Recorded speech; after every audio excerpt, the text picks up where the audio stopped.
I imagine you are facing some stiff resistance, not just from the Republicans who oppose what both of us stand for, but from some in the Democratic establishment who want to cling to power. And look, I've experienced this in ways myself. It seems like a number of state parties around the country exist to keep existing Democrats in power and not to introduce more Democrats to power and get new Democrats elected. What are you seeing in Arizona?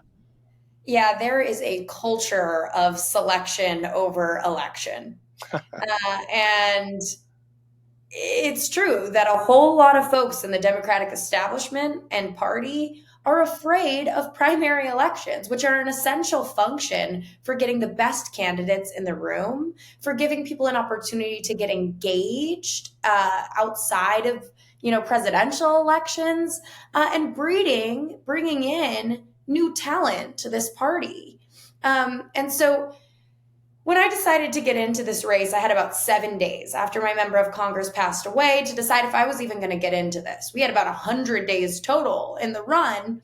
Um, and so I had to make really quick decisions.